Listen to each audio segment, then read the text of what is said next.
Mr. Peabody's Apples.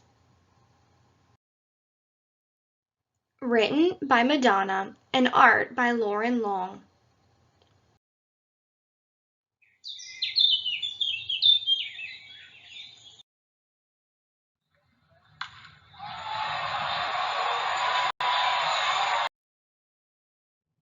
In the town of Hapville, which wasn't a very big town, Mr. Peabody was congratulating his Little League team on a great game. They had not won, but no one really cared, because they'd had such a good time playing. Mr. Peabody was the history teacher at the local elementary school, and in the summertime he dedicated every Saturday to organizing baseball games with the other schools. Billy Little, who wasn't a very big boy, was one of Mr. Peabody's students. He loved baseball more than anything, and he thought Mr. Peabody was the greatest. After each game, he would always stay to help pick up all the bats and balls. And when they were finished, Mr. Peabody would smile and say, "Thanks, Billy. Good job. I'll see you next Saturday." Then he would start his walk home along the main street of Hapville, which wasn't a very big street, waving hello to everyone he knew, and everyone would wave hello back. Along the way, he always passed Mr. Funkadeli's fruit market. Here, Mr. Peabody would stop and admire Mr. Funkadeli's fresh apples. He would pick out the shiniest apple, drop it in his bag, and continue on his way.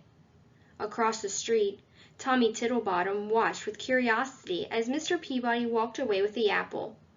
"That's strange," Tommy said to himself. "Mr. Peabody didn't pay anyone for the apple." Tommy got on his skateboard and rushed to tell his friends. The following Saturday, Mr. Peabody's team played another game, and they lost, as usual, but no one seemed to care because they'd had such a good time playing. Billy picked up the balls and bats, and Mr. Peabody set off on his walk home. He waved to everyone he knew, and they waved back. Once again, he stopped outside Mr. Funkadeli's fruit market, picked up the shiniest apple, dropped it in his bag, and continued on his way. Across the street, Tommy Tittlebottom and his friends watched Mr. Peabody, and they were amazed at what they saw. Mr. Peabody had not paid for his apple. They couldn't wait to tell all of their friends, who told their parents, who told their neighbors, who told their friends, in the town of Hapville, which wasn't a very big town. The Saturday after that, Mr. Peabody was standing all alone on the baseball field, wondering where everybody was. Then he saw Billy walking toward him with a sad look on his face. "Hello, Billy. I'm glad you're here. But where is the rest of the team?" asked Mr. Peabody. Billy remained silent. "What is it, Billy?" he asked again. Billy didn't look up. "Everybody thinks you're a thief," he said to the ground. Mr. Peabody looked confused. He took off his hat and scratched his head. "Who says I'm a thief, Billy? And what did I steal?" he asked. "Tommy Tittlebottom and his friends said they saw you take an apple from Mr. Funkadeli's fruit market, twice, and they said you didn't pay for them," answered Billy. "Ah," said Mr. Peabody, putting his hat back on his head. "Let's go and talk to Mr. Funkadeli about it, shall we?"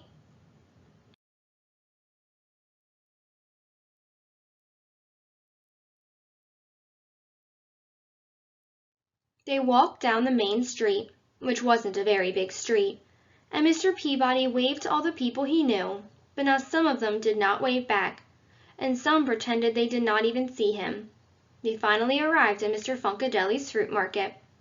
Out popped Mr. Funkadeli, who said, "Hey, what are you doing here, Mr. Peabody? Why aren't you at the game?" "There wasn't a game today," said Mr. Peabody, "and I was wondering if I could take my apple earlier than usual." "Sure, why not?" replied Mr. Funkadeli.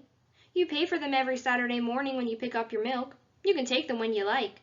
You want the big shiny one, Mr. Peabody?" Mr. Peabody took his apple, smiled, and offered it to Billy. "I would like to take the apple, Mr. Peabody, but I have to go and find Tommy and explain everything," said Billy. "When you find him, ask him to come over to my house. I would like to speak to him too," replied Mr. Peabody. A little while later, Billy found Tommy and told him what had happened with the apples. He told Tommy that Mr. Peabody wanted to speak to him right away. So off Tommy ran, and when he arrived he rang the doorbell, and Mr. Peabody came to the door. They looked at each other for a while. "Oh dear, Mr. Peabody," said Tommy on the doorstep. "I didn't understand. I should not have said what I said, but it looked like you hadn't paid for the apples." Mr. Peabody's eyebrows went up a little, and he felt a warm breeze blow across his face. "It doesn't matter what it looked like. What matters is the truth." Tommy looked down at his shoes and said, "I am so sorry. What can I do to make things better now?" Mr. Peabody took a deep breath, looked up at a small cloud that was in the sky, and said, "I'll tell you what, Tommy. Meet me at the baseball diamond in 1 hour, and bring a pillow stuffed with feathers." "Okay," said Tommy, who then ran off to his house to get a pillow. An hour later, Tommy met Mr. Peabody on the pitcher's mound. "Hello, Tommy," said Mr. Peabody. "Follow me and bring your pillow." Tommy followed Mr. Peabody to the top of the bleachers, wondering what this was all about. "It's a windy day, isn't it?" asked Mr. Peabody when they reached the top. Tommy nodded his head in agreement. "Here's a pair of scissors. Now cut the pillow in half and shake the feathers out." Tommy looked confused, but did it anyway. He thought it was a small price to pay to gain Mr. Peabody's forgiveness. The wind carried the thousands of feathers far and wide.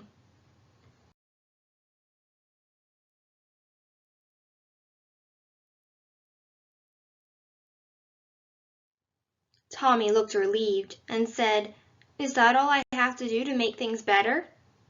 "There's one more thing," said Mr. Peabody. "Now you must go and pick up all the feathers." Tommy frowned. "I don't think it's possible to pick up all the feathers," Tommy replied.